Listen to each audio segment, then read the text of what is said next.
అందరం కూర్చుంది. మరి మన మనదికి వచ్చినటువంటి డైరెక్టర్ గారు అమ్మగారిని ప్రశాంత్ అమ్మ గారిని హృదయపూర్వకంగా వాక్యం అందించవలసిందిగా ప్రభు పేరిట ఆహ్వానిస్తూ ఉన్నాం. చప్పట్లు.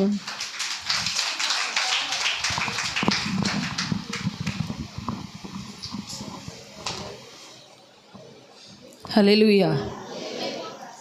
అందరికీ కూడా కూడిన ఇక్కడ అందరికీ ప్రభు పెట్ట వందనాలు చెల్లించుకుంటూ ఉన్నాను.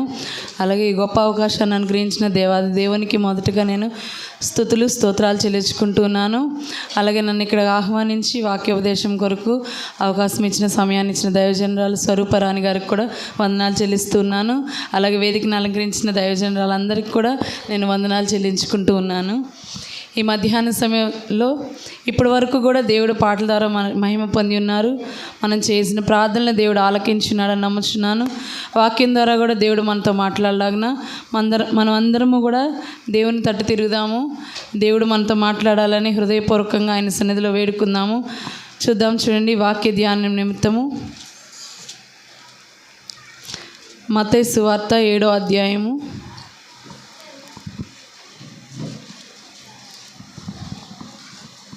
7వ వచనం చదువుకుందాం.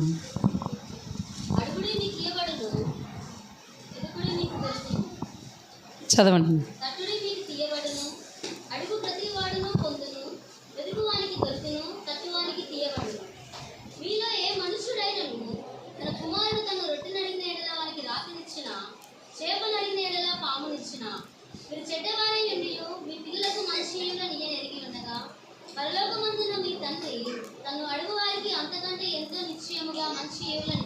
చాలండి, ప్రార్థన చేసుకుందాం. పరిశుద్ర జీవం కలిగిన దేవా, జీవాధిపతి, మీకు వందనాలు, స్తుతులు, స్తోత్రాలు తండ్రి. అయ్యే మధ్యాహ్న సమయంలో నాయన నాకు స్తోత్రం తండ్రి. ఈ రీతిగా నాయన ఈ గ్రామంలో చేరిన ఆయన మిమ్మల్ని స్తుతించడానికి, ప్రార్థించడానికి మీరు మాకు అనుగ్రహించిన గొప్ప అవకాశాన్ని బట్టి వందనాలు తండ్రి. అయ్యా నీకు స్తోత్రం తండ్రి. మీ సన్నిధిలో మేము చేరి ఉండగా ఇప్పటి వరకు కూడా మీరు మాతో ఉండి నడిపించినారు తండ్రి. నీకు స్తోత్రం తండ్రి. అయ్యా చదవండి వాక్యాన్ని బట్టి వందనాలు తండ్రి. నన్ను మరుగుపరచండి ఆయన. కూడిన మా అందరితో కూడా ప్రభు ఈ వాక్యం ద్వారా మీరు మాట్లాడండి ఆయన. ఈ సంఘాన్ని మీరు దర్శించండి నాయన. మేలు చేత మీరు తృప్తిపరచండి నాయన. కూడొచ్చిన ప్రతి బిడ్డని మీరు జ్ఞాపకం చేసుకోండి. ఎవరి హృదయంలో ఎట్టి అయా ప్రార్థన ఉన్నదో ఆ ప్రార్థన మీరు ఆలకించండి. ఎవరు ఏ కోరిక కలిగి మీ సన్నిధికి వచ్చినారో ప్రభు ఈ మధ్యాహ్న సమయంలో వారిని మీరు దర్శించండి నాయన. అయ్యా దీవించండి, ఆశీర్వదించండి. సంఘాన్ని ఇంకా అభివృద్ధి చేయండి ప్రభు.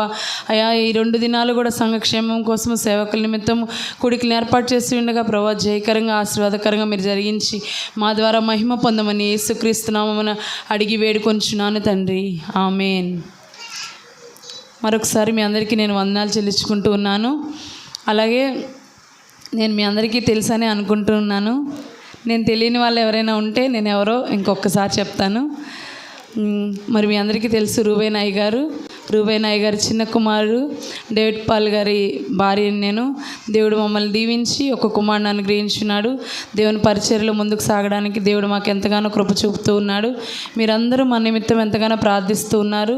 ఈ సంఘాన్ని బట్టి ఇక్కడ పరిచర్య చేసిన పాస్టర్ గారు వారి కుటుంబాన్ని బట్టి నేను వారికి వందనాలు చెల్లించుకుంటున్నాను. మీకు వందనాలు చెల్లిస్తూ ఉన్నాను. వాక్య ధ్యానంలోకి మనం వెళ్దాము. మత్తయి సువార్త 7వ అధ్యాయము 7వ వచనం చదువుకున్నాము. ఇంకొకసారి మొదటి లైన్ చదువుకుందాము.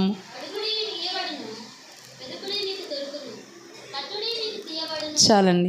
ఇక్కడ మనం ఈ మత్తయి సువార్త 5వ అధ్యాయం నుంచి చూస్తే కనుక కొండ మీద ప్రసంగము, యేసుక్రీస్తు శిష్యులు అలాగే అనేక మంది జనసమూహము ఆయన దగ్గరికి వచ్చినప్పుడు ఆయన వారికి అనేకమైన విషయాలు బోధించినట్లుగా మనం చూస్తూ ఉన్నాం.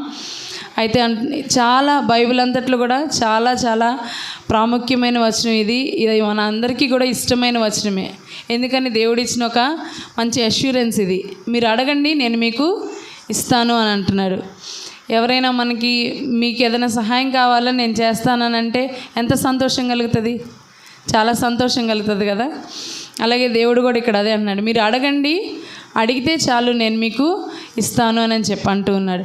ఒక చిన్న కథ చెప్పుకొని మనం ఇంకా వాక్యంలోకి వెళ్దాం. ఒక 4 స్నేహితులు ఉన్నారంట. ఆ 4 స్నేహితులు ఒకసారి జాలరులు సముద్రంలో చేపలు పట్టడానికి వెళ్తే ఆ 4లో 3 కొంచెం భక్తి కలిగిన వాళ్ళే, దేవుడంటే భయం కలిగిన వాళ్ళే. ఒక వ్యక్తి మాత్రం దేవుడంటే భయం లేదు, దేవుడిని మర్చిపోయి తిరుగుతూ ఉన్నాడనమాట. అయితే సముద్రం మధ్యలోకి వెళ్ళారు, చేపలు పడుతూ ఉన్నారు. పడుతూ ఉన్న సమయంలో ఒక పెద్ద తుఫాన్ లాగా సముద్రంలో గాలులు రావడం మొదలుపెట్టింది. చేపలు పట్టే వాళ్ళకి ఉన్న పెద్ద బాధ ఏంటంటే, చక్కగా మంచిగా సముద్రం ఉంటే వాళ్ళకి కావాల్సిన చేపలు పట్టుకొని వచ్చి ఏం చేస్తారు, అవి అమ్ముకొని వాళ్ళ వృత్తి అది జరిగించుకుంటూ ఉంటారు. అయితే వాళ్ళు ఆ రోజు చేపలు పడుతుండగా బాగా గాలి వస్తూ ఉంది, పెద్ద వర్షం ఏమైనా పడుతుందేమో అన్నట్లుగా చాలా వాతావరణం అంతా మారిపోయింది. అక్కడున్న నలుగురిలో ముగ్గురు మాత్రం ఎలాంటి వాళ్ళు? ఆ ముగ్గురు ఎలాంటి వాళ్ళు? దేవుడు అంటే భయం కలిగిన వాళ్ళు. ప్రార్థన చేస్తూ ఉన్నారు, దేవా మమ్మల్ని రక్షించు, కాపాడు, చేపలు పట్టడం సంగతి తర్వాత ప్రాణాలతో మేము ఒడ్డుకి చేరాలి. ఎందుకని? సముద్రంలో ఒకవేళ గాలి ఏదన్నా పెద్దదైందనుకో, ఆ పడవ మునిగిపోతే ఆ సముద్రంలో ఎవరెటు వెళ్ళిపోతారో ఎవరికి తెలియదు. అందుకని వాళ్ళు ప్రార్థన చేస్తూ ఉన్నారు. ఎంతసేపటికి ఆ గాలి అనగట్లేదు. ఆ నాలుగో వ్యక్తి మాత్రం ఈ తుఫాన్ ఏంటి, ఈ గాలి ఏంటి, మేము చేపలు పట్టుకోకుండా ఈ పరిస్థితి ఏంటని సొనుక్కుంటా ఉన్నాడంట. చూశారు ఈ ముగ్గురు వ్యక్తులు ఆ గాలిని, తుఫాన్ని తిట్టుకోవడం మానేసి దేవుణ్ణి ప్రార్థించవచ్చు కదా, మేము ముగ్గురం ప్రార్థిస్తున్నాం, నువ్వు కూడా ప్రార్థన చేస్తే దేవుడు మన ప్రార్థన విని మనకి సహాయం చేస్తాడేమో, నువ్వు ప్రార్థన చెయ్యి అని చెప్తా ఉన్నారనమాట. చాలాసేపటి వరకు అతను వాళ్ళ మాట వినలేదు. వినకపోతే ఇంకా ఎక్కువగా గాలి రావడం మొదలుపెట్టింది, వర్షం కొంచెం ప్రారంభమైంది. ఇంక ఈ నాలుగో వ్యక్తికి భయం వచ్చింది, ఏమన్నా అవుతుందేమో, మునిగిపోతామేమో అని భయపడి, సరే మీరు చెప్పినట్లు నేను ప్రార్థన చేస్తాను అని ప్రార్థన చేయడము మొదలుపెట్టాడు. ఏమని ప్రార్థన చేస్తున్నాడంటే దేవుడా, నేను 15 సంవత్సరాలు అయింది నిన్ను వదిలేసి, నేను ప్రార్థన చేయడం మానేశాను. 15 సంవత్సరాలు. ఎన్ని సంవత్సరాలండి? 15 సంవత్సరాలు అయింది. ఇప్పుడు ఈ తుఫాన్ని లేదా ఈ గాలిని, ఈ వర్షాన్ని ఆపేసామనుకో, మళ్ళీ 15 సంవత్సరాల వరకు నేను నిన్ను విసిగించను, నీ జోలికి రాను, ఈ తుఫాన్ని, ఈ గాలిని ఆపేసేయి, ఈ ఒక్క సహాయం చేయి చాలు అని ప్రార్థన చేయడం మొదలెట్టాడంట. ఎంత ఆ వ్యక్తికి ఉన్న స్వార్థం చూడండి. దేవుడితో ఎప్పుడు మన సహవాసం ఉంటే దేవుడు మనకు సహాయం చేస్తాడు. కానీ ఆ వ్యక్తి ఏమంటున్నాడు, ఈ ఒక్క సహాయం చెయ్యి, ఒక 15 సంవత్సరాల వరకు నేను నిన్ను మళ్ళీ నీ జోలికి రాను అంటున్నాడు. కానీ దేవుడు మన నుంచి అదే కోరుకుంటున్నాడా? దేవుడు మన నుంచి అది కోరుకోవట్లా. ఆ వ్యక్తిలాగా మనం ఉండాలని దేవుడు అందుకే అంటున్నాడు, అడుగుడి మీకు ఇవ్వబడును. మనము అడిగే విధంగా అడగాలి. దేవుణ్ణి ఏ విధంగా అడగాలి, ఎలాగ దేవుని దగ్గరికి చేరాలి, ఎలాంటి ప్రార్థన చేస్తే దేవుడు మనకు సహాయం చేస్తాడు, ఎవరిని దేవుడు అంగీకరిస్తాడు అనే విషయాల్ని, కొన్ని విషయాల్ని మనము కొంతమంది స్త్రీల జీవితాల ద్వారా మనం నేర్చుకుందాము. ఆ వ్యక్తిలాగా మనకు ఆపద వచ్చినప్పుడే ప్రార్థన కాదు, లేదా ఈ రోజుల్లో మోడర్న్ భక్తిలాగా జ్వరం పోవడానికి ప్రార్థన, లేదంటే ఏదైనా చిన్న చిన్న సమస్యలు లేదా మన కోరికలు తీరడం కోసం ప్రార్థన, ఇలా కాదు. కానీ దేవుని నిత్యము మనము సేవించే వారంగా ఉండాలి. నిత్యము ఆయన్ని మనం సేవిస్తే దేవుడు కూడా మనకి ఆ విధంగానే సహాయము చేస్తాడు. అందుకే అంటున్నాడు కదా 9వ వచనంలో, మీలో ఏ మనుష్యుడైనను తన కుమారుడు తను రొట్టెను అడిగినేలా వానికి రాతినిచ్చిన, చేపను అడిగినేలా పామునిచ్చిన. మనం మన పిల్లలు ఏది అడిగితే అది ఇస్తామా, ఇవ్వమా? ఒక రోజు ఆలస్యమైనా లేదా ఒక నెల ఆలస్యమైనా వాళ్ళకి కావాల్సిన ఏంటో అవన్నీ మనము సమకూర్చాలనే చూస్తాం. కానీ నువ్వు అడిగింది నేను చేయను అని తల్లిదండ్రులుగా ఎవ్వరం కూడా అనం. ఆ క్షణము ఆ వద్దులే అంటామేమో, కానీ తర్వాత అయినా సరే అయ్యో పిల్లోడు అడిగాడు కదా, ఎలాగైనా వాడి కోరిక మనము తీర్చాలి అనుకుంటాం. మరి ఈ లోక సంబంధమైన మనుషులమైన మనమే అలాగ అనుకుంటుంటే, పరలోకమందున దేవుడు మన కోసం ప్రాణం పెట్టి ఈ లోకానికి వచ్చి మన కోసం ప్రాణం పెట్టి తాను ఎంతో తగ్గించుకున్న దేవుడు, మనం అడుగు వాటికంటే ఊహించు వాటికంటే అత్యధికమైన మేలు చేయగలిగిన దేవుడు మన దేవుడు. అందరం నేను స్తోత్రం చెల్లించుకుందాం. అయితే ఆయన ఏం కోరుకుంటున్నాడంటే, మనం ఆయన దగ్గరికి రావాలి, ఆయన్ని సేవించాలి, ఆయన్ని ప్రార్థించాలి. అలా ప్రార్థించినప్పుడు ఏది అడిగితే అది దేవుడు మనకి అనుగ్రహించే దేవుడు అన్నాడు. చూడండి మరొక వాక్యము, 1 యోహాను పత్రిక 5వ అధ్యాయము, యోహాను రాసిన మొదటి పత్రిక 5వ అధ్యాయము 14వ వచనం చదువుకుందాం.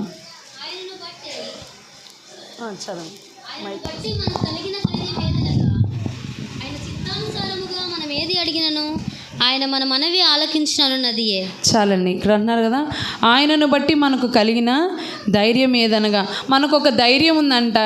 ఏంటా ధైర్యం అంటే, ఆయన చిత్తానుసారంగా మనం ఏది అడిగినా ఆయన మన మనవి ఆలకించును.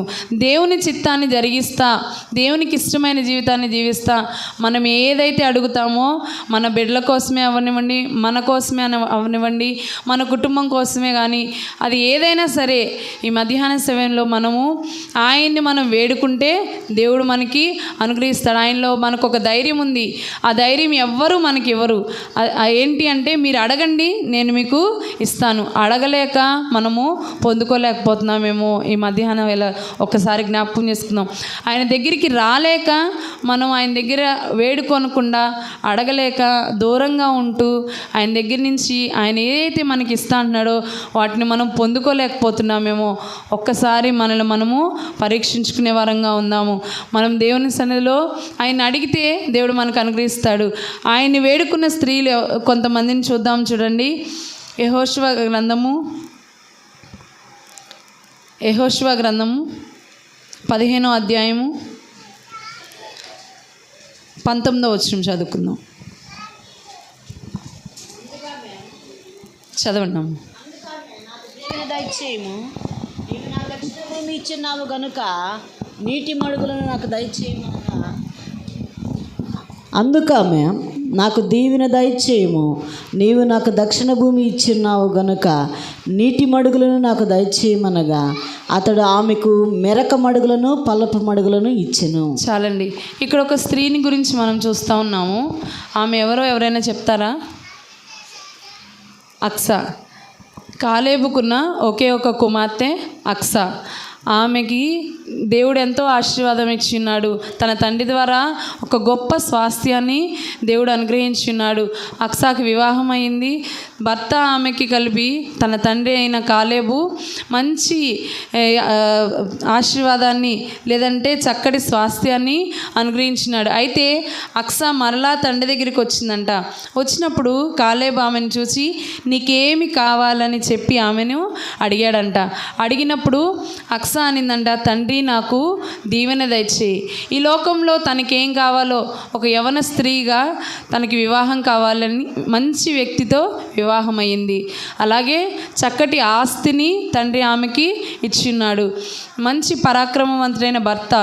తండ్రి చెప్పినట్లుగా లేదా కాలేబు చెప్పినట్లుగా ఈ ఊరంతటిని ఎవరు జయిస్తారో వాళ్ళకి నా కుమార్తెని ఇస్తానంటే అక్సా భర్త అలాగే ఆ ఊరంతటిని కూడా స్వాధీనం చేసుకుంటాడు. ఆ ఊరిని వాళ్ళకి స్వాస్థ్యంగా కాలేబు ఇస్తాడు. ఇచ్చినప్పుడు ఇంకా ఆమెకి కొదువేమన్నా ఉందంటారా? ఒక మంచి కుటుంబం ఏర్పడింది. మంచిగా ఒక ఆస్తి ఆమె సంపాదించుకుంది. తండ్రి దగ్గరికి మరలా వచ్చినప్పుడు తండ్రి అంటున్నాడంట, నీకేమీ కావాలి?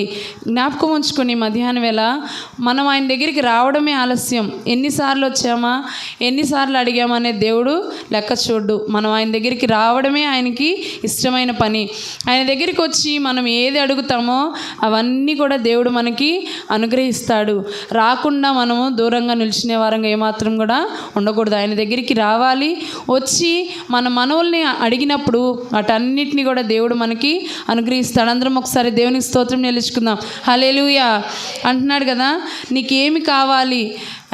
మామూలు ఈ లోకంలో లాగా నేను నీకు అంత ఇచ్చాను కదా, ఇంత ఇచ్చా కదా అని అనట్లేదు కాలేబు.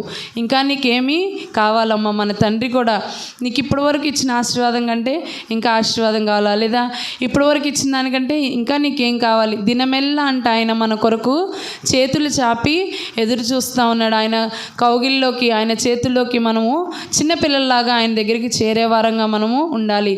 అలా ఎవరు వచ్చినా తన మన అని భేదం లేకుండా అందరినీ కూడా దేవుడు తన దగ్గర చేర్చుకొని ఆశీర్వదించే దేవుడు మన దేవుడు.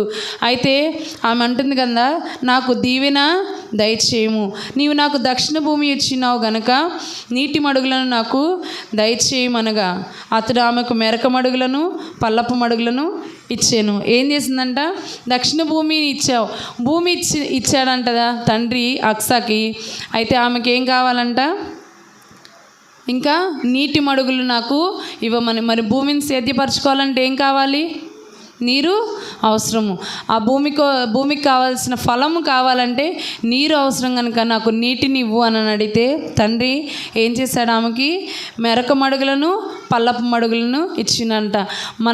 ఈ లోకంలో ఉన్న తండ్రి ఒక కాలేబు తన కుమార్తె అడగగానే తనకేం కావాలో అవి ఇచ్చినాడు కదా.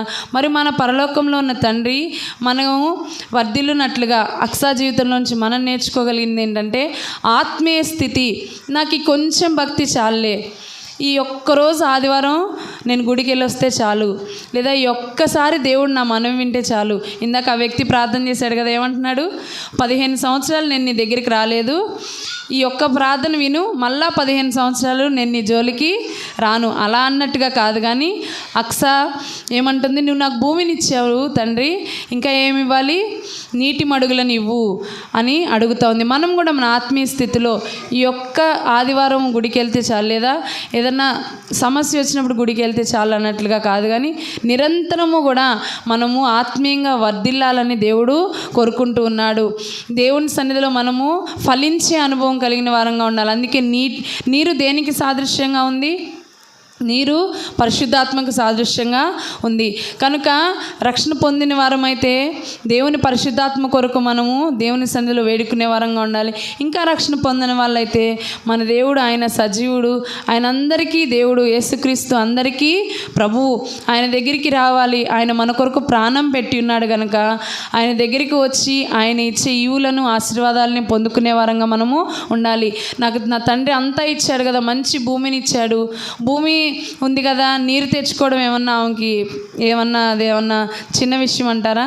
ఎలాగైనా తెచ్చుకోగలదేమో. తన భర్తకు చెప్తే అక్సాకి నీరు తెచ్చివ్వగలడు. కానీ అది ఆమె తన తండ్రి దగ్గరే తీసుకోవాలి అని కోరుకుంది. మనం కూడా ఈ లోకంలో మనం ఏ స్థితిలోనైనా ఉండనివ్వండి, మన పరలోకపు తండ్రి దగ్గరికి వచ్చి అడిగినప్పుడు మన దేవుడు మనల్ని ఆశీర్వదిస్తాడు. అక్సా జీవితంలోంచి మనం నేర్చుకునేది ఆత్మీయంగా ఇప్పుడున్న పరిస్థితి చాలు అని సంతృప్తి పొందకూడదు. ఇంకా అభివృద్ధి కావాలి, నాకు ఇంకా నేను అభివృద్ధి పొందాలి, ఇంకా నేను ముందుకు వెళ్ళాలి, నా ఆత్మీయ స్థితి నేను బాగు చేసుకోవాలి. ఇటువంటి కూడికలు మనకు ఎందుకు ఏర్పాటు చేయబడతాయంటే దేవుని సన్నిధిలో ఇంకా మనము ఎదగడం కోసం. ఇప్పుడున్న ఆత్మీయ స్థితి కంటే ఇంకా గొప్ప స్థితిలోకి మనం వెళ్ళాలనేది దేవుని కోరిక. అందుకనే ఇలాంటి కూడికలు మనకు ఏర్పాటు చేయబడి ఉన్నాయి. అక్సాలాగా ధైర్యంగా దేవుని సన్నిధికి వచ్చి మనము ఆయన దగ్గర అడిగే వరంగా ఉండాలి. తండ్రి దగ్గరికి వచ్చి ఆమె ఎలాగైతే అడిగిందో మనం కూడా మన పరలోకంలో ఉన్న తండ్రి దగ్గరికి వచ్చి మన ఆత్మీయ స్థితి గురించి ప్రార్థించే వరంగా ఉండాలి. ఇప్పుడున్న పరిస్థితి కంటే ఇంకా గొప్ప ఆశీర్వాదాన్ని ఇవ్వదేవా, ఇంకా ఎక్కువగా నేను నీ సన్నిధిలో పాటలు పాడాలి, ఇంకా ఎక్కువగా నేను నీ సన్నిధిలో నిన్ను ఆరాధించాలి, ఇంకా ఎక్కువగా నీ సన్నిధిలో నేను పరిచర్య చేయాలి, నీ ఆత్మను నేను పొందుకోవాలి, ఆత్మవరాలు కలిగిన దానిగా, ఆత్మఫలాలు కలిగిన దానిగా నేను ఉండాలి అనే ప్రార్థన చేయాలి. ఎన్నో అడుగుడి మీకు ఇవ్వండి అనగానే మనం ఏమనుకుంటాం? మనకి ఏదైతే అవసరం ఉన్నాయో అవి అడిగితే దేవుడు ఇచ్చేస్తాడు. ఈ మధ్యాహ్నం వేళ దేవుడు అదే మనతో మాట్లాడుతున్నాడు. మన అవసరతలు, మన అక్కర్లు దేవునికి తెలుసు, అవన్నీ ఆయన తీరుస్తాడు. అది కాదు, కానీ అన్నిటికంటే ముఖ్యంగా ఆత్మీయ స్థితి ఎదుగుదల కోసం మనం ఆయన దగ్గర అడిగే వారంగా ఉండాలి. మొట్టమొదట మనం తెలుసుకోవాల్సిన పాయింట్ ఏంటంటే ఎన్నో అడుగుతాం అన్నిటికంటే ముందు. అందుకే అంటున్నారు కదా, మత్తయి సువార్త 6వ అధ్యాయం చూద్దాం, చూడండి.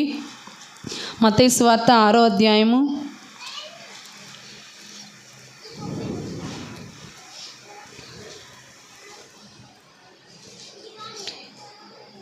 25-26 వచనాలు మొదట చదువుకుందాం. చదవండి.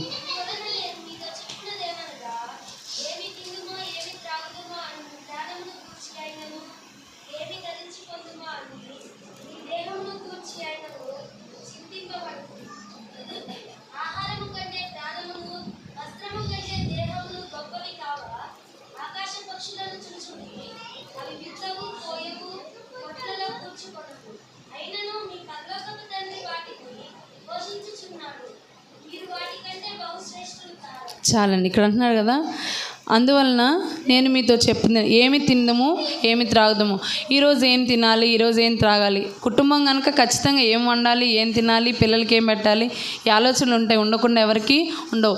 అయితే వాటి గురించే కాకుండా మన దేవుడు ఎటువంటి దేవుడు అంట, మన దేహం గురించి, మన ప్రాణం గురించి కాకుండా, ఎందుకని అంటే ఆకాశ పక్షులను పోషించే దేవుడు వాటికి ఆహారాన్ని ఇస్తూ ఉన్నాడు. అవి కొట్లలో కూర్చుకోవు, అవి ఎక్కడ దాచుకోవు, కానీ దేవుడు వాటిని నిరంతరము పోషిస్తూ ఉన్నాడు. మరి మనం వాటికంటే శ్రేష్ఠులం కనుక ఏం తినాలి ఏం త్రాగాలనే దిగులు చింతతో కాకుండా ఆత్మీయంగా నేను ఎలా ఎదగాలి, ఎలాగ నేను ఆత్మీయ ఫలాలు పొందుకోవాలి, ఆశీర్వాదం పొందుకోవాలనే చింత కలిగిన వారంగా ఉండాలి. చూద్దాం, చూడండి, అదే అధ్యాయం 6వ అధ్యాయం 33వ వచనం చదువుకుందాం.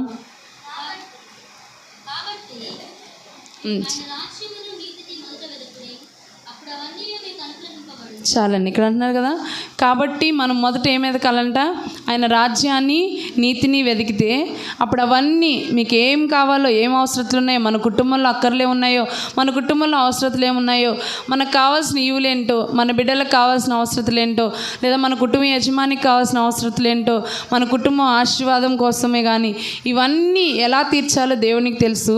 ముందు మనం ఏం చేయాలంట, ఆయన రాజ్యాన్ని ఆయన నీతిని మనము వెతికే వారంగా ఉండాలి. అప్పుడు అవన్నీ కూడా మనకు అనుగ్రహింపబడతాయి. అక్స అదే చేసింది కదా, తనకి భూమి ఇవ్వబడింది, ఈ భూమిలో నేను ఇంకా వర్ధిల్లాలంటే నీటి మడుగులు కావాలి అనుకుంది. తండ్రి దగ్గరికి వచ్చి అడిగింది. మనం కూడా, మనకి దేవుడు ఈ శరీరాన్ని ఇచ్చాడు, లేదా ఈ ప్రాణాన్ని ఇచ్చాడు, దీన్ని మనం దేవుని కోసం ఉపయోగించుకునే వారంగా ఉండాలంటే ఆత్మీయంగా మనం ఎదగాలంటే ఏం చేయాలి, ఆయన దగ్గరికి రావాలి, ఆయన ఇచ్చే రక్షణ పొందుకునే వారంగా ఉండాలి. అలాగే ఆయన అనుగ్రహించే పరిశుద్ధాత్మ పొందుకునే వారంగా ఉండాలి.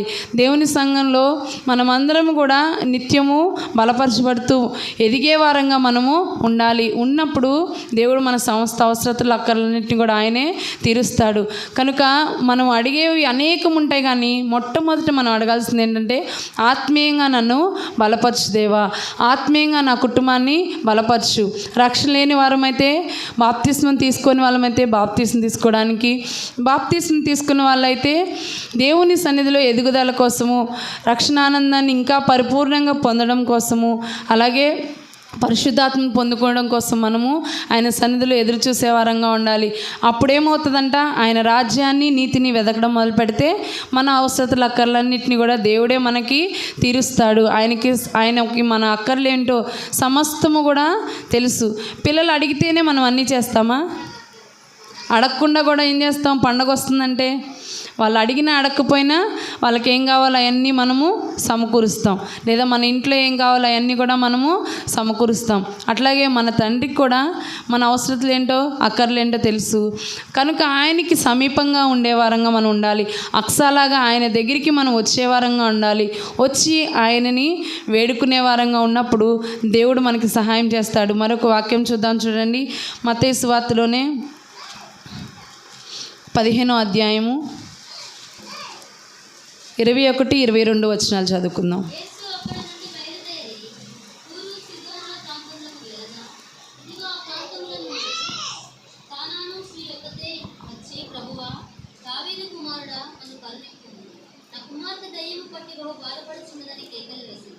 చాలండి. ఇక్కడ ఒక స్త్రీ గురించి మనం చూస్తున్నాం. మొట్టమొదట చూసిన స్త్రీ ఎవరు? ఇందాక మనం చూసాం కదా, ఎవరి గురించి తెలుసుకున్నాం? అక్సా గురించి. అక్సా తను ఎలాగా వర్ధిల్లాలి అనే దాని గురించి మనము నేర్చుకున్నాం. మనం కూడా ఆత్మీయంగా వర్ధిల్లినట్లుగా ఆయనకి సమీపంగా ఉండాలనే విషయాన్ని మనం జ్ఞాపకం ఉంచుకుందాం. రెండవదిగా ఒక స్త్రీని మనం చూస్తూ ఉన్నాం. ఆయన తూరు సీదోను ప్రాంతాలకు వెళ్తూ ఉంటే కనాను అనే ప్రాంతం నుంచి, కనాను అనే ఊరి నుంచి ఒక స్త్రీ యేసయ్య దగ్గరకు వచ్చిందంట. వచ్చి ఆమె ఒక విన్నపం చేస్తూ ఉంది, ఒక ప్రార్థన చేస్తూ ఉంది, ఒక విషయాన్ని అడుగుతుంది. అడగడం కాదు, ఆమె ఏం చేస్తుందంట, కేకలు వేస్తూ ఉందంట.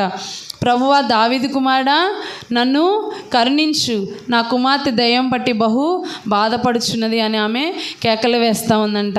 ఆమె ఇంటిలో ఒక సమస్య ఉంది. ఆ సమస్యని బట్టి ఆ స్త్రీ ఏం చేస్తుంది, యేసయ్య దగ్గరకు వచ్చి కేకలు వేస్తూ ఉంది, మొరపెడతా ఉంది, ప్రార్థిస్తూ ఉంది, అడుగుతూ ఉంది, నాకు సహాయం చేయదేవా, నన్ను కరుణించు అని ప్రార్థిస్తూ ఉంది. ఈ మధ్యాహ్న వేళ మనం ఏదైతే సమస్యతో లేదా ఏదైతే ప్రార్థన విన్నపంతో వచ్చినామో దేవుడు మనతో సెలవిస్తా ఉన్నాడు, నువ్వు అడుగు, నేను నీకు అనుగ్రహిస్తాను. ఇక్కడ ఈమె కుమార్తె దయ్యం పట్టి బహు బాధపడుతూ ఉందంట. ఆమె కుమార్తె స్వస్థత కోసం కనాను స్త్రీ ఎంతగానో ఆయన్ని వేడుకుంటా ఉంది.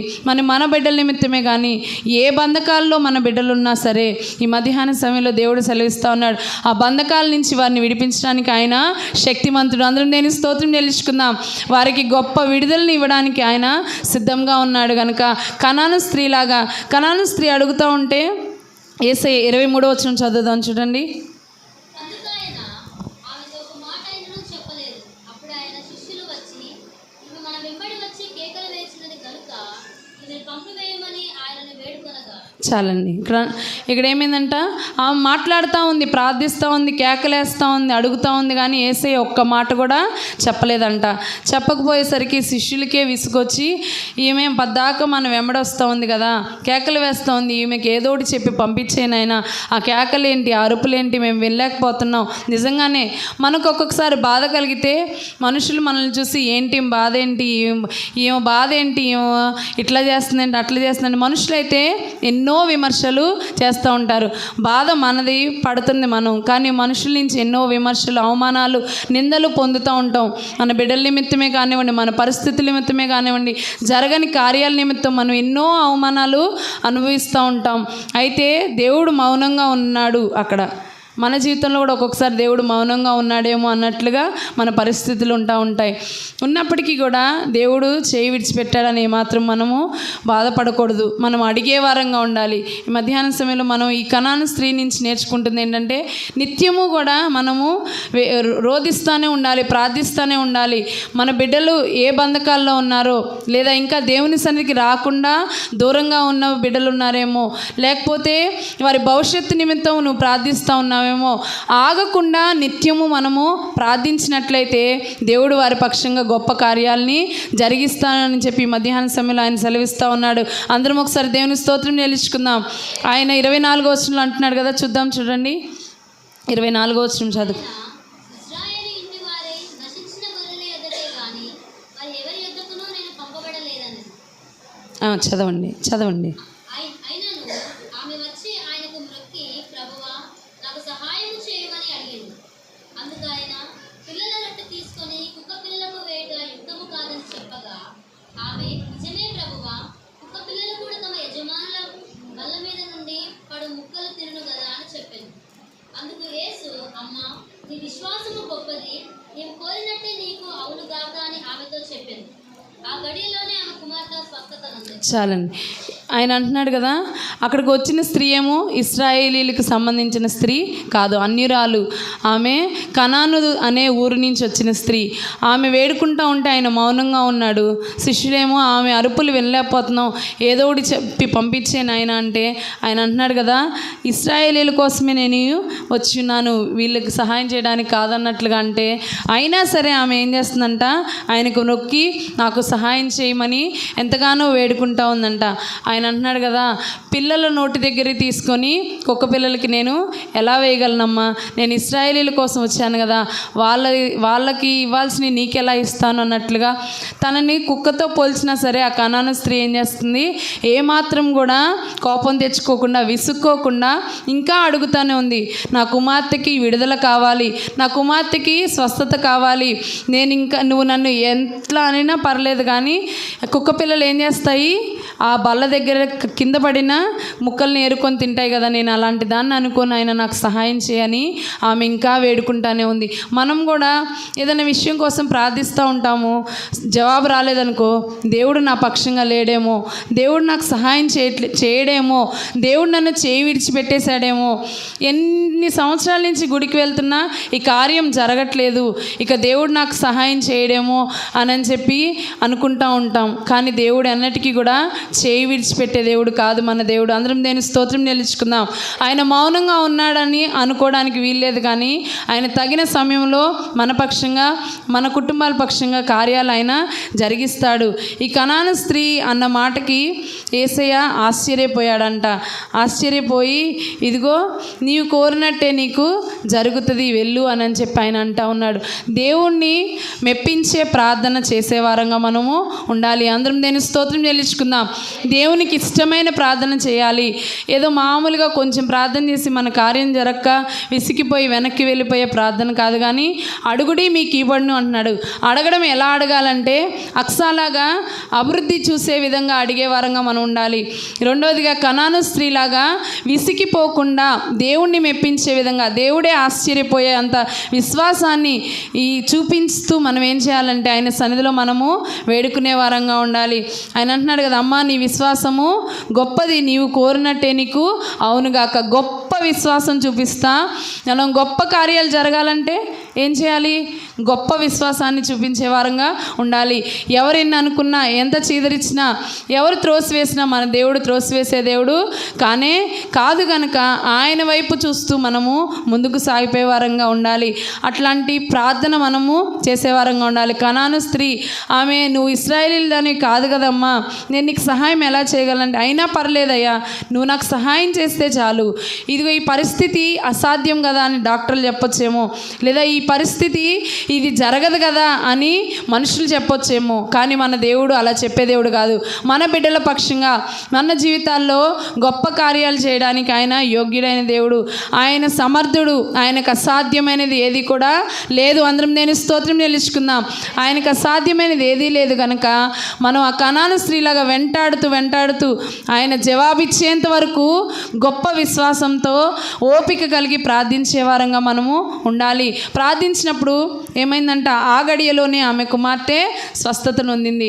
దేవుని దగ్గర నుంచి వాక్కు వచ్చే వరకు ప్రార్థించినట్లయితే ఒక గడియ ఉంటుంది. ఆ గడియలో దేవుడు మన కుటుంబాల్లో గొప్ప కార్యాలని ఆయన జరిగిస్తాడు కనుక ఆయన వైపు చూస్తూ మనము ముందుకు సాగిపోయే వారంగా ఉండాలి. అలాగా ఆయన చిత్తానుసారంగా మనం వేడుకుంటే ఏది కూడా ఆయన చేయకుండా ఉండే దేవుడు కాదు. ఆయన దగ్గరికి రావాలి. అక్స ఎలాగైతే తండ్రి దగ్గరికి వచ్చిందో అలా ఆయన దగ్గరికి రావాలి. ఆయన్ని వేడుకునే వారంగా ఉండాలి. విసుక్కోకుండా, చింతించకుండా, వెనక్కి వెళ్ళిపోకుండా. కనాను స్త్రీ ఎలాగైతే ఈయన నన్ను కుక్క అన్నాడు కదా, ఈరోజు ఇక నుంచి నేను ఎందుకు ప్రార్థన చేయాలి అని అనుకోకూడదు. దేవుడు నన్ను పట్టించుకోవట్లేదు కదా, ఎన్నో సంవత్సరాల నుంచి నేను వెంబడిస్తున్నాను, దేవుడు నాకు కార్యాలు చేయట్లేదు కదా అని ఏమాత్రం కూడా కృంగిపోకుండా, విసుపోకుండా, అలసిపోకుండా ప్రార్థించినట్లయితే దేవుడు మన గొప్ప కార్యాలని మన జీవితాల్లో ఆయన జరిగించే దేవుడే అన్నాడు. మరొక తల్లిని మనం చూసుకుందాం. చూడండి, మత్తయి సువార్తలోని 20వ అధ్యాయము 20వ వచనం చదువుకుందాం.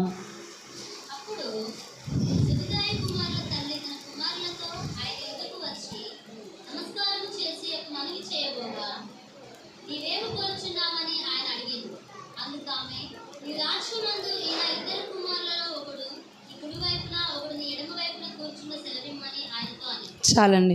ఇక్కడ ఒక తల్లిని మనం చూస్తూ ఉన్నాం. మొట్టమొదటి టైము కనాను స్త్రీ, కనాను నుంచి వచ్చిన ఒక తల్లిని చూసాం.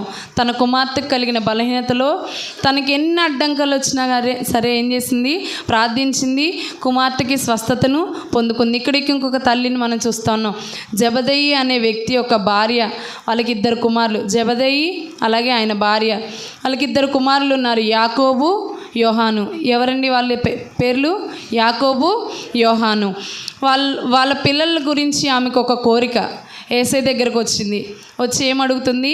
అయ్యా, నీ రాజ్యమందు మరలా నువ్వు తిరిగి వచ్చినప్పుడు నీ ఎడం వైపున ఒకళ్ళు, కుడివైపున ఒకళ్ళు నా కుమారులు నీతో పాటు ఉండాలనే కోరిక ఆమె కోరుకుంటామని. ఎంత గొప్ప కోరిక చూడండి. మన బిడ్డల నిమిత్తం మనం ఏం ఆలోచిస్తూ ఉన్నాం?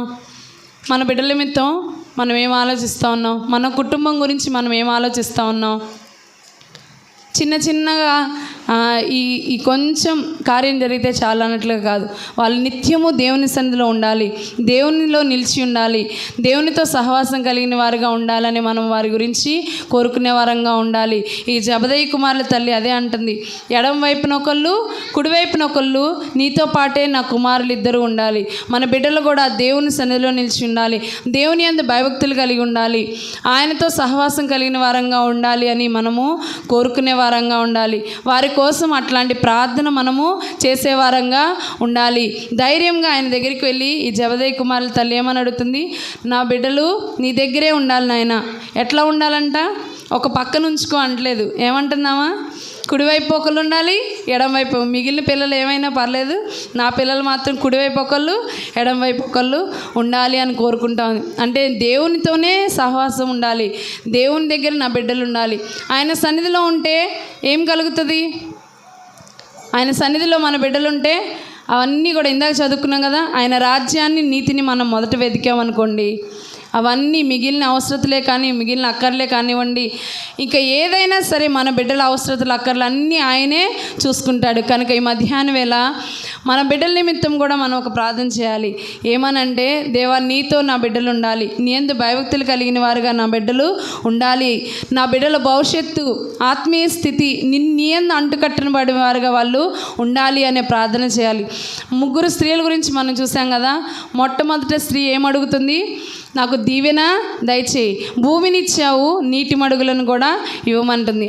మొట్టమొదట మనం చేయాల్సిన ప్రార్థన ఏంటంటే, మన ఆత్మీయ స్థితి అభివృద్ధి కోసం మనము ప్రార్థన చేయాలి. రెండవదిగా మన కుటుంబం ఏ స్థితిలో ఉన్నా సరే దేవుడు విడిచిపెట్టాడు కనుక దేవుడు మనల్ని అభివృద్ధి చేయగలిగినట్లుగా, దేవుడు మనల్ని దర్శించినట్లుగా, ఎన్ని ఆటంకాలు వచ్చినా, ఎవరు మనల్ని వెనక్కి నెట్టివేసినా, లేదా ఎవరెన్ని అనుకున్నా, కనాను స్త్రీలాగా ఎవరిని పట్టించుకోకుండా గొప్ప విశ్వాసంతో దేవుని సన్నిధిలో కనుక మనము నిలిచి ఉన్న వారంగా ఉంటే గొప్ప కార్యాలు మనం చూస్తాము. అందరం నేను స్తోత్రం చెల్లించుకుందాం. 3వ తల్లి ఎవరు? ఏకంగా వాళ్ళ బిడ్డలు ఎవరితో ఉండాలని కోరుకుంటుంది? దేవుని పక్కనే, యేసయ్య పక్కనే నిత్యము ఉండాలి. మనము మన కుటుంబం, మన ఆత్మీయ స్థితి, మన బిడ్డలు.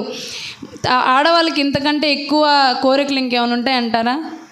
ఉండకూడదు కూడా. ఆత్మీయంగా ఉన్న తల్లులు ఎవరైనా సరే, లేదా దేవునిలో నిలిచిన తల్లులు ఎవరైనా, మనం ఎక్కువగా ప్రార్థించాల్సింది ఏంటంటే మన ఆత్మీయ స్థితి అభివృద్ధి కోసము, మన కుటుంబం భవిష్యత్తు కోసము, లేదంటే మన బిడ్డల భవిష్యత్తు కోసము. ఆ భవిష్యత్తు కూడా వాళ్ళు దేవుని సన్నిధిలో ఉండాలి అని మనం కనుక కోరుకుంటే దేవుడే వాళ్ళ భవిష్యత్తుని ఆయన ఆశీర్వదిస్తాడు. జబదయి కుమారుల తల్లి నిజమే కదా, హన్నాకి లేక ఏమైంది? చాలా సంవత్సరాలకు ఒక కుమారుడు పుట్టాడు. పుట్టగానే ఏమనుకుందామే, నీ కొరకు నేను వాడిని ప్రతిష్ఠిస్తాను అని అనుకొని సమూయేలుని తీసుకెళ్ళి ఏం చేసింది? పాలు విడిచిన వెంటనే, పాలు విడవడం అంటే ఇంకా వాళ్ళకి ఏం తెలుస్తుంది? అప్పుడే కొంచెం స్పృహ వస్తూ ఉంటుంది, లేదా జ్ఞానం తెలుస్తూ ఉంటుంది, ఆహారం కొంచెం తింటూ ఉంటా. పాలు విడిచిన పిల్లోడిని మనమైతే దేవుని ఆలయంలో వదిలేసి వెళ్ళిపోతామా?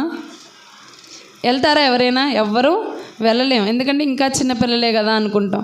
అప్పుడేదో తెలియక మొక్కుబడి చేసుకున్నాను కానీ ఒక 10 సంవత్సరాలు వచ్చాక కనపడతాను పాస్టర్ గారు అంటామా లేదా? ఖచ్చితంగా. కానీ హన్నా అలా అనుకోలేదు. దేవుని ఆలయంలో నా కుమారుడు ఉండాలని ఉంచిన దాన్ని బట్టి ఆమెకి ఇంకా దేవుడు కుమారులను కుమార్తెను ఇచ్చినాడు తెలుసా. తర్వాత వచనాల్లో చదివితే హన్నా దేవుని సన్నిధిలో ఎలా అభివృద్ధి పొందిందో మనం చూస్తాం. కుమారులు కుమార్తెలు ఆమెకి కలిగారు. ఏ ప్రతిష్టత కలిగి మనం దేవుని సన్నిధిలో నిలిచి ఉంటున్నాం. కనాను స్త్రీ, నువ్వు నన్ను కుక్క అన్నా పర్లేదు నాయన, బల్ల దగ్గర పడిన ముక్కలు ఆ కుక్క ఏరుకొని తింటుంది కదా, అట్లాగే నేను నీ సన్నిధిలో ఉంటాను అని కనుక మనల్ని మనం దేవుని కొరకు ప్రతిష్ఠించుకొని ప్రార్థిస్తే, అడగండి.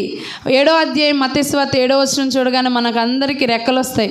దేవుడు అడగమన్నాడు ఇచ్చేస్తా అన్నాడని అడిగేస్తూ ఉంటాము.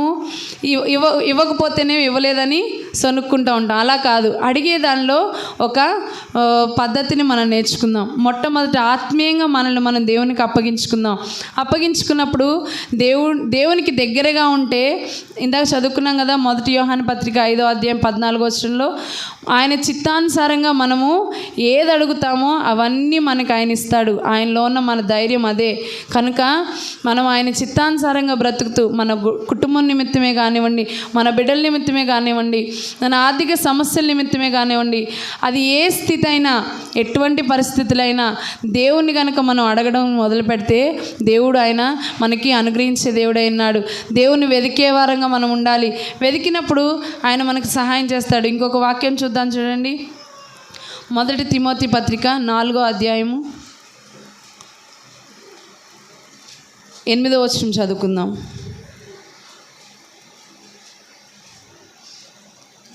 1 తిమోతి పత్రిక 4వ అధ్యాయము 8వ వచనం. శరీర సంబంధమైన సాధకము కొంచెము మట్టుకే ప్రయోజనకరమవును కానీ దైవభక్తి ఇప్పటి జీవము విషయంలోను రాబో జీవము విషయంలోను వాగ్దానంతో కూడినదైనందున అది అన్ని విషయములలో ప్రయోజనకరము. చాలండి. ఎట్లా ఉందంట? శరీర సంబంధమైన సాధకము కొంచెం మట్టుకే ప్రయోజనకరము. మన శరీరంతో చేసే కష్టం ఉంటుంది, కష్టపడకుండా ఎవ్వరికి ఏది కూడా రాదు. అందరం కష్టపడాల్సిందే. పొద్దున్న లేచామంటే రాత్రి పడుకునే వరకు స్త్రీలు ఇంట్లో కష్టపడితేనే ఇంట్లో పనులన్నీ అవుతాయి. అన్నీ చక్కబెట్టుకుంటేనే మనం మన ఇంటి వారికి కావాల్సినవన్నీ కూడా అందించగలుగుతాం కదా. అయితే అది కొంచెం మటుకే ప్రయోజనకరం. ఎట్లా కొంచెం మటుకు? మన బ్రతికుంత కాలం మన బిడ్డలకి, మన భర్తకి, లేకపోతే మన ఇంటి వారికి ఏం కావాలో అవి సమకూర్చగలం. మన తర్వాత మనం కాకపోతే ఇంకొకళ్ళు వాళ్ళకి ఆ సహాయం చేస్తారేమో. కానీ దేవుడు అంటున్నాడు కదా, అది కొంచెమే ప్రయోజనకరం అవుతుంది. కానీ దైవభక్తి ఇప్పటి జీవ విషయంలోనూ రాబో జీవ విషయంలో కూడా దైవభక్తి కలిగిన వారంగా మనం ఉండి ఆయనలో ఉండి ఆయన చిత్తానుసారంగా జీవిస్తూ ప్రార్థనలోనూ దేవుని సన్నిధిలో గనక మనం నిలిచి ఉన్న వారంగా ఉంటే అది ఇప్పుడు అలాగే రాబోయే జీవం విషయంలో కూడా తర్వాత మనం బ్రతికే బ్రతుకు విషయంలో కూడా అది మనకి ఎంతో ప్రయోజనకరం. అది కూడా ఎట్లాంటి ప్రయోజనం అంట? వాగ్దానంతో కూడినదైనందున అది అన్ని విషయంలో మనకి ప్రయోజనకరం. అయితే మన ప్రయాస అంతా ఎట్లా ఉండాలి? దైవభక్తితో మనం ప్రయాసపడే వారంగా ఉండాలి. దేవుని యందు భయభక్తులు కలిగిన వారమై ప్రయాసపడుతూ మనం ముందుకు సాగిన వారంగా ఉన్నట్లయితే దేవుడు మనకి అనేకమైన ఆశీర్వాదాలని కలుగజేస్తాడు. కనుక అడుగుతాము, అడిగిని పొందుకోవాలంటే ఆయన చిత్తానుసారంగా అడుగుతున్నామా లేదా ఆయనలో నిలిచి ఉండి అడుగుతున్నామా లేదా మనము చూసేవారంగా ఉండాలి. ఇంకొక వ్యక్తి గురించి నేను చూపించి ముగిస్తాను. ఈ వ్యక్తి ఎట్లా ఉన్నాడో చూద్దాం. చూడండి, మార్కు సువార్త 10వ అధ్యాయము 17వ వచనం నుంచి చదువుకుందాం.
చాలండి. ఇక్కడ ఒక యవనస్తుడిని మనం చూస్తూ ఉన్నాం.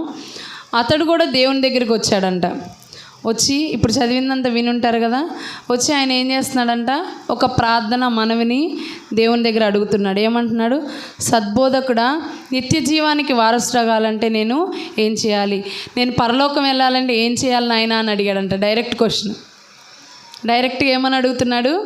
నేను పరలోకం వెళ్ళాలంటే నాకు అది ఇవ్వు ఇది ఇవ్వు అని మనలాగా అడగట్లేదు. కానీ డైరెక్ట్గా పరలోకానికి ఆయన పెట్టేశాడనమాట.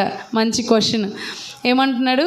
పరలోకం వెళ్ళాలంటే నేనేమి చేయాలి అంటే ఆయన అంటున్నాడు, మనకు ఇవ్వబడిన ఆజ్ఞలన్నీ ఉన్నాయి కదా. నరహత్య చేయవద్దు, వ్యభిచరించవద్దు, తల్లిదండ్రులను సన్మానించి, అబద్ధ సాక్ష్యం పలకొవద్దు, మోసపుచ్చవద్దు, ఇవన్నీ ఆజ్ఞలను అనుసరిస్తే పరలోకం వెళ్తావు నాయనా అని చెప్పాడంట యేసయ్య.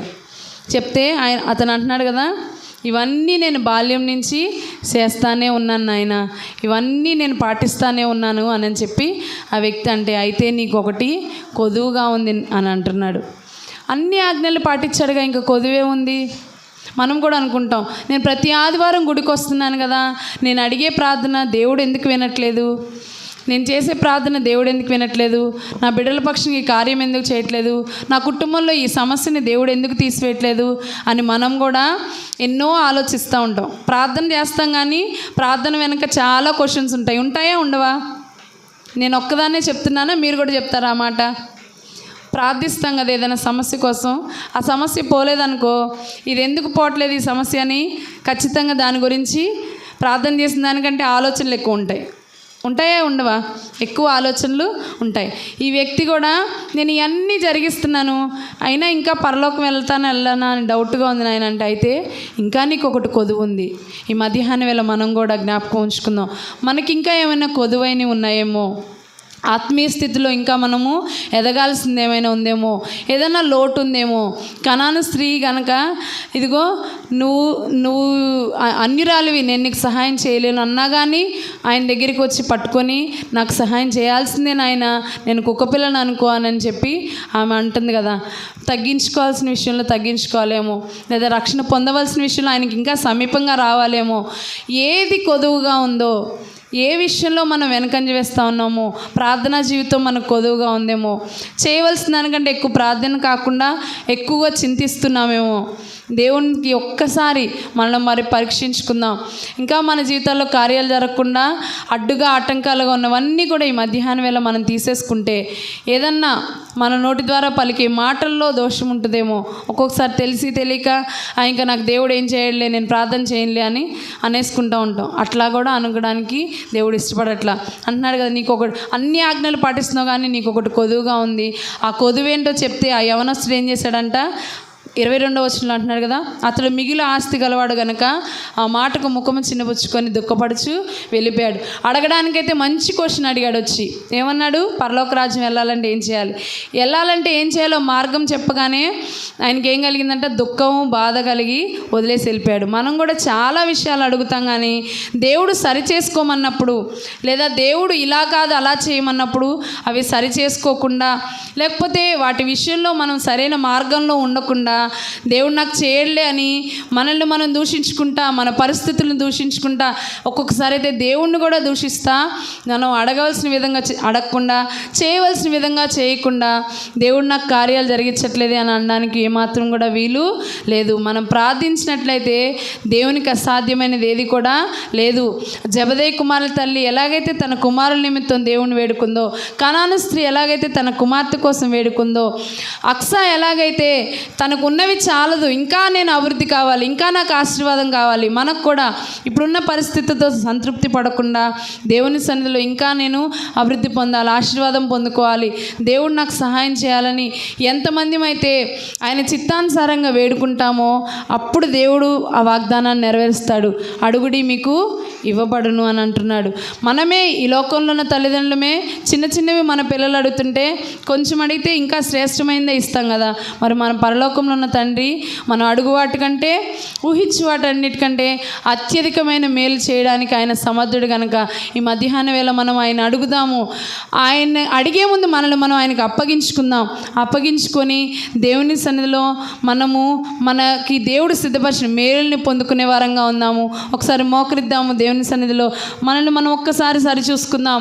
కనాను స్త్రీలాగా దేవుని సన్నిధిలో తగ్గించుకొని ప్రార్థించే అనుభవాన్ని కలిగిన వారంగా మనం ఉన్నామా?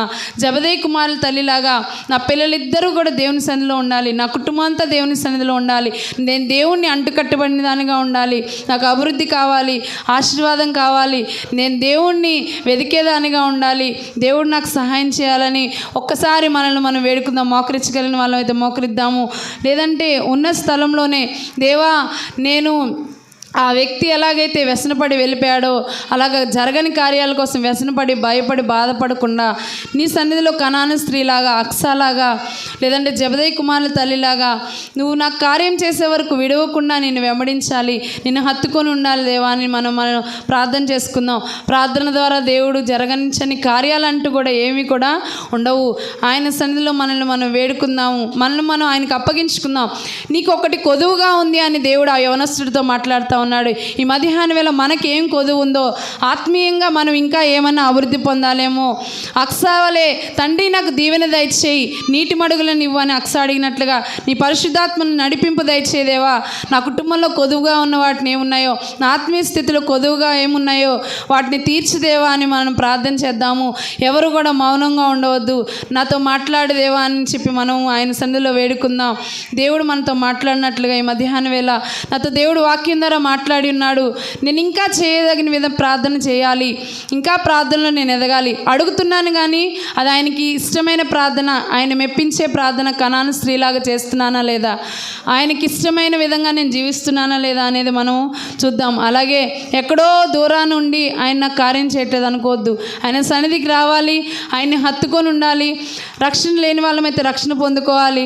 అప్పుడు దేవుడు మన జీవితాల్లో గొప్ప కార్యాలను ఆయన జరిగిస్తాడు. ప్రార్థన చేద్దాము, అందరం కూడా మనల్ని మనం దేవునికి అప్పగించుకుందాము. ప్రార్థన వలనే పయనము, ప్రార్థనే ప్రాకారము, ప్రార్థనే ప్రాధాన్యము, ప్రార్థన లేనిదే పరాజయం. ప్రార్థన వలనే పయనము, ప్రార్థనే ప్రాకారము, ప్రార్థనే ప్రాధాన్యము, ప్రార్థన లేనిదే పరాజయం.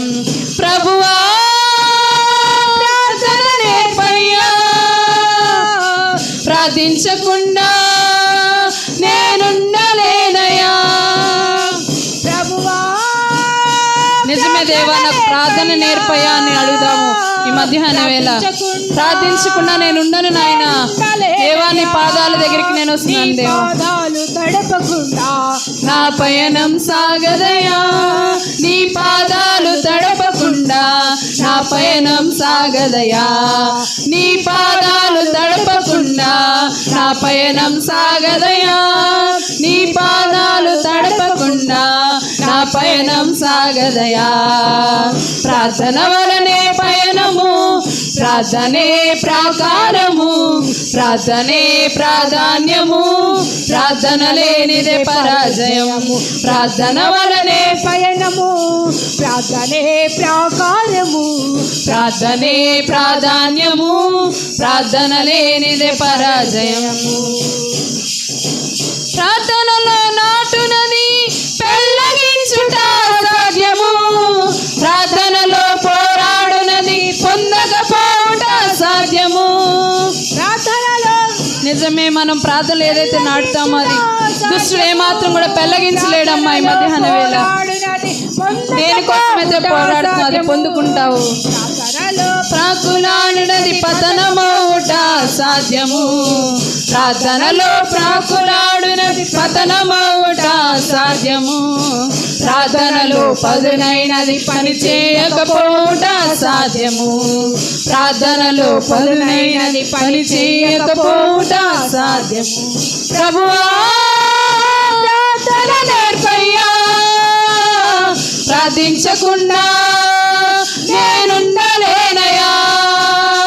ప్రభువా ప్రార్థన నేర్పయ్యా, ప్రార్థించకుండా నేనుండలేనయా, నీ పాదాలు తడపకుండా నా పయనం సాగదయా, నీ పాదాలు తడపకుండా నా పయనం సాగదయా, నీ పాదాలు తడపకుండా నా పయనం సాగదయా, నీ పాదాలు తడపకుండా నా పయనం సాగదయా. ప్రార్థన వలనే పయనము, ప్రార్థనే ప్రాకారము, ప్రార్థనే ప్రాధాన్యము, ప్రార్థన లేనిదే పరాజయము. ప్రార్థన వలనే పయనము, ప్రార్థనే ప్రాకారము, ప్రార్థనే ప్రాధాన్యము, ప్రార్థన లేనిదే పరాజయము. ప్రార్థనలో కన్నీళ్ళు కరిగిపోవుట సాధ్యము, ప్రార్థనలో మూల్గునది మరిగిపోవుట సాధ్యము, ప్రార్థనలో కన్నీళ్ళు కరిగిపోవుట సాధ్యము, ప్రార్థనలో మూల్గునది మరుగైపోవుట సాధ్యము, ప్రార్థనలో నలిగితే నష్టపోవుట సాధ్యము, ప్రార్థనలో నలిగితే నష్టపోవుట సాధ్యము, ప్రార్థనలో పెనుగులాడితే పడిపోవుట సాధ్యము, ప్రార్థనలో పెనుగులాడితే పడిపోవుట సాధ్యము. ప్రభువా ప్రార్థన నేర్పయ్యా. అందరం కూడా నోరు తెరిచి అడుగుతాము, దేవా నాకు ప్రార్థన నేర్పించయ్యా. ఈ సన్నిధిలో వేడుకోవడం నాకు నేర్పించిన ఆయన, నీకు ఇష్టమైన ప్రార్థన నేర్పించు దేవా. దేవా ప్రార్థన విషయంలో పడిపోవటం అసాధ్యం నాయన. నన్ను పడిపోనివద్దు దేవా. అందరం కూడా నోరు తెరుతాం, ఎవరు మౌనంగా ఉండవద్దు. పెనుగులాడితే మధ్యాహ్నం వేళ పడిపోవడం అసాధ్యం అని చెప్తున్న దేవుడు మన దేవుడు. నీ కన్నీళ్ళు ఏవి కూడా కరిగిపోవమ్మా. ఆయన సన్నిధిలో కారుస్తున్న కన్నీరు ఏది కూడా అదేమాత్రం కూడా దేవుడు చెవిని పెట్టే దేవుడే కానీ మరచిపోయే దేవుడు కాదు. నువ్వు ఏదైతే ఈ మధ్యాహ్నం వేళ నాడుతున్నావో అది ఏ దుష్టుడు పెళ్లగించడని ఆయన వాగ్దానం చేస్తున్నాడు. నీ పోరాటం ఏమైనదో అది నువ్వు పొందుకోబోతున్నావు. హల్లెలూయా, హల్లెలూయా. ప్రార్థనే ప్రాకారము, ప్రార్థనే ప్రాధాన్యము, ప్రార్థన లేనిదే పరాజయము, ప్రార్థన వలనే పయనము, ప్రార్థనే ప్రాకారము, ప్రార్థనే ప్రాధాన్యము, ప్రార్థన లేనిదే పరాజయం, ప్రార్థన వలనే పయనము, ప్రార్థనే ప్రాకారము, ప్రార్థనే ప్రాధాన్యము, ప్రార్థన లేనిదే పరాజయం, ప్రార్థన వలనే పయనము, ప్రార్థనే ప్రాకారము, ప్రార్థనే ప్రాధాన్యము, ప్రార్థన లేనిదే పరాజయం. ప్రభువా ప్రార్థన నేర్పయ్యా, ప్రార్థించకుండా నేనుండలేనయా. ప్రభువా ప్రార్థన నేర్పయ్యా, ప్రార్థించకుండా నేనుండలేనయా. నీ పాదాలు తడపకుండా నా పయనం సాగదయా. నీ పాదాలు తడపకుండా నా పయనం సాగదయా. నీ పాదాలు తడపకుండా నా పయనం సాగదయా. నీ పాదాలు తడపకుండా నా పయనం సాగదయా. నీ పాదాలు తడపకుండా నా పయనం సాగదయా. నీ పాదాలు తడపకుండా నా పయనం సాగదయా. ప్రార్థన వలనే పయనము, ప్రార్థనే ప్రాకారము, ప్రార్థనే ప్రాధాన్యము, ప్రార్థన లేనిదే పరాజయము, ప్రార్థన వలనే పయనము, ప్రార్థనే ప్రాకారము, ప్రార్థనే ప్రాధాన్యము, ప్రార్థన లేనిదే పరాజయం. ఒకసారి జ్ఞాపకం చేసుకుందాం. ప్రార్థనే మనకి ఒక ప్రాకారంగా ఉంటుంది. మన కుటుంబానికి, మన బిడ్డలకి అదొక ప్రాకారము, మనకు అదొక నిజంగా ప్రాధాన్యంగా ఎంచుకుందాము. మధ్యాహ్నం వేళ దేవా, ప్రార్థనే నా జీవితానికి ఒక ప్రాధాన్యంగా నేను ఎంచుకుంటున్నాను. నన్ను దర్శించిన ఆయన, నీ పాదాలు తడుపుకుండా నేను ఉండను నాయన. కన్నీటితో నేను నీ పాదాలు కడుగుతాను నాయన. నన్ను దర్శించిన ఆయన, ఆ కుటుంబాన్ని దర్శించిన ఆయన, మమ్మల్ని దీవించిన ఆయన, కొదువుగా ఉన్నవేంటో తెలియజేయని ఆయన, వాటిలో మమ్మల్ని లోటైన బ్రతుకుని నీ సన్నిధిలో మేము పూడ్చుకునే వారుగా ఉండాలి దేవా అని ప్రార్థన చేద్దాము.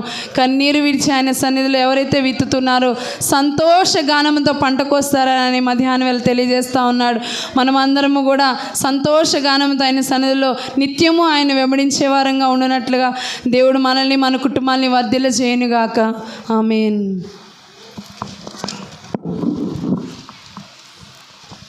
ఆఖరి ప్రార్థన చేసుకుందాం.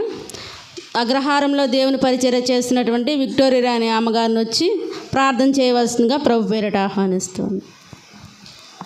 Praise the Lord. హల్లెలూయా. ప్రార్థన చేసుకుందాం. తండ్రి నీకు స్తోత్రములు నాయన, సర్వాధికారి పరిశుద్ధుడా, నమ్మదగిన తండ్రి నీకే స్తోత్రాలు, వందనాలు యేసయ్యా.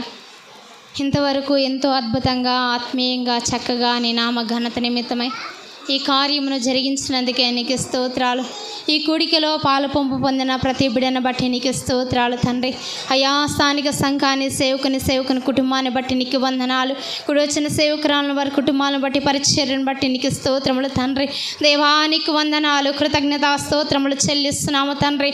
ఏది కొదవగా ఉందో ఆ కొదవను నీ ద్వారా పొందుకోవటానికి అద్భుతమైనటువంటి వాక్య సందేశం ద్వారా తెలియజేస్తున్న దేవానికే స్తోత్రాలయ్యా తండ్రి. నీకే స్తోత్ర అడుగుట అయ్యా, మా వంతు ఇచ్చుట నీ వంతు దేవానికే స్తోత్రములు తండ్రి. కనుక ప్రార్థన ద్వారానే అడగాలి, ప్రార్థన ద్వారానే పొందాలి, ప్రార్థన ద్వారానే సమస్తమును మేలును అనుభవించాలి. దేవానికే స్తోత్రాలు తండ్రి. కనుక ఇప్పుడు ద్వారా నీ మాటలు విన్న ప్రతి బిడ్డను బట్టి నీకే స్తోత్రాలు. ఇక్కడ పాలు పంపు పొందిన ప్రతి బిడ్డను బట్టి నీకే స్తోత్రాలు. మరి బిడ్డలు ఏది కొరతగా ఉందో, ఏది అక్కరగా ఉందో, ఏది లేమిగా ఉందో అవన్నీ కూడా యేసు క్రీస్తు నామములో బిడ్డలకు కావలసిన సమస్తము సమకూడి మేలు కొరకే అనుగ్రహించబడినగాక, బిడ్డలు పొందుదురుగాక. యేసు నామములో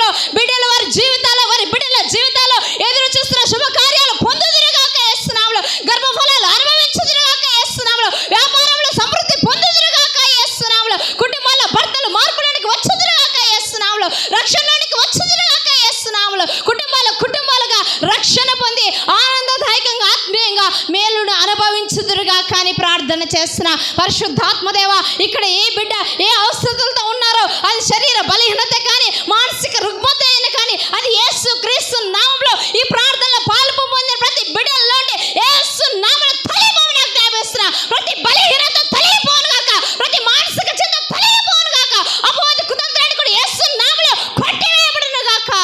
దేవా, ప్రతి బిడ్డకు క్షేమము కలుగును గాక, ప్రతి బిడ్డకు సమృద్ధి కలుగును గాక యేసు నామములో తండ్రి. దేవా, యేసునికి వందనాలు. పాలు పొందిన ప్రతి బిడ్డల జీవితాల్లో అద్భుతమైనటువంటి మేలు మేము త్వరలోనే చూచి విందుముగాక తండ్రి. నీకే స్తోత్రములు. ఇక్కడ పాలు పొందిన ప్రతి బిడ్డ సంఘంలో సాక్షులుగా నిలబడుదురుగాక, సాక్షులుగా నిలబడుదురుగాక. ఏ వాక్కు ద్వారా దర్శించబడ్డారో, ఏ వాక్కు ద్వారా మేలు పొందారో, ఏ వాక్కును బట్టి నిసలు విజ్ఞాపన చేస్తే ప్రార్థన చేస్తారో, ఆ ప్రార్థన మనవులు నిబిడలు పొందుదురుగాక అని దీవిస్తున్నాం. పరిశుద్ధాత్ముడా, నీకే వందనాలు, కృతజ్ఞత స్తోత్రములు చెల్లిస్తున్నాం. ఇంతగా ఎంతో అద్భుతంగా ఆత్మీయంగా తండ్రి మా డైరెక్టర్ అమ్మ గారిని నేను చక్కగా నిలబెట్టుకొని నీ నామ ఘనత నిమిత్తం వాడుకొని బిడ్డలకు కావలసిన వర్తమానముని మీరు తెలియజేస్తున్నందుకు నీకు స్తోత్రములు చెల్లిస్తున్నాము తండ్రి. అలాగే డైరెక్టర్ గారిని బట్టి వందనాలు ప్రభా. ప్రేమిస్తున్న బాబుని బట్టి నీకు స్తోత్రాలు తండ్రి. ఈ కుటుంబాన్ని నువ్వు ఎంతగానో ప్రేమిస్తున్నావు తండ్రి. యాజకత్వంలో ఉన్నటువంటి మెలకువలు మీరు అనుగ్రహింపచేస్తూ తండ్రి చక్కటి పాలన మీరు దయచేస్తున్నందుకు నీకు స్తోత్రాలు తండ్రి. దేవా, ఇది నీ చిత్తంలో ఉన్నటువంటి పరిచర్య దేవా.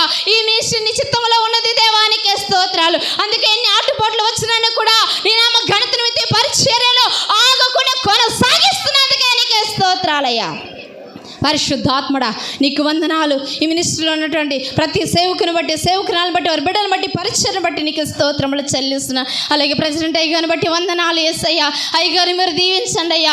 అయ్యగారు ఎంతగానోనైనా ప్రభా అయ్యా సేవకులు సేవకురాలకు మాకు గైడెన్స్ ఇస్తున్నా తండ్రి ప్రభా. పరిచర్యలో నా తండ్రి ప్రోత్సాహపరుస్తూ నడిపిస్తుంటుండగా అయ్యగారికి ఇంకా దీర్ఘాయువు దయచేయండి, క్షేమము మంచి ఆరోగ్యము దయచేయండి దేవానికి స్తోత్రాలు తండ్రి. అలాగే స్థానిక సంఘాన్ని అయ్యా చిన్నబాబు గారిని బట్టి వందనాలు తండ్రి. స్వరూప గారిని బట్టి వందనాలు. ప్రేమించిన బిడ్డలను బట్టి నీకు స్తోత్రములు చెల్లిస్తున్నాము తండ్రి. ఈ పరిచర్యను ఎంతగానో నానాటికి వృద్ధి పొందిస్తున్నాయన ప్రభా. మీరు జరిగిస్తున్న కార్యములపై కృతజ్ఞత స్తోత్రములు చెల్లిస్తున్నాము తండ్రి. దేవానికి వందనాలు, నీకు మహిమ చెల్లిస్తున్నాము తండ్రి. దేవానికి వందనాలు. ఈ కార్యములన్నీ కూడా నా తండ్రి ప్రభా మీరు ఎంతో అద్భుతంగా జరిగించినందుకు వందనాలు. వచ్చిన ప్రతి బిడ్డను బట్టి నీకు స్తోత్రం, మమ్మల్ని బట్టి నీకు వందనాలు. మా ప్రార్థనలన్నీ కూడా అంగీకరించి ప్రతిఫలమును దయచేయమని ప్రారంభం మొదలుకొని ముగింపు వరకు ఇంతవరకు చక్కగా నీ ఆత్మ సహాయమును బట్టి ప్రతి ఒక్క సేవకురాల్ని వాడుకొని ప్రతి బిడ్డలతో మీరు మాట్లాడినందుకే కృతజ్ఞతా స్తోత్రములు చెల్లిస్తూ సమస్తం నీ పాదములకు సమర్పిస్తూ యేసు నామములో ప్రార్థించి సమస్తం పొందుకొని ఉన్నాము మా పరమ తండ్రి. ఆమేన్, ఆమేన్. అలాగే చిరుడుపాడులో దేవుని పరిచర్య చేస్తున్న శాంతి అమ్మగారు వచ్చి ప్రార్థన చేయవలసింది కోరుచున్నాను.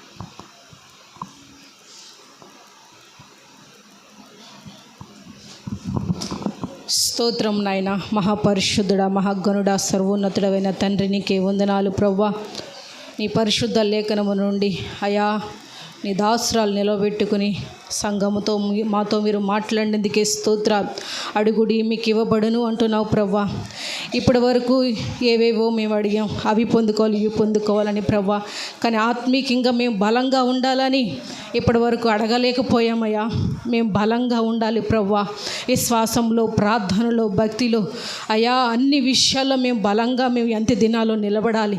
నీ రాకడ వరకు మేము బలంగా ఉండాలి తండ్రి. నీకే స్తోత్రాలు. అట్టి ప్రార్థన జీవితాన్ని మాకు దయచేయండి.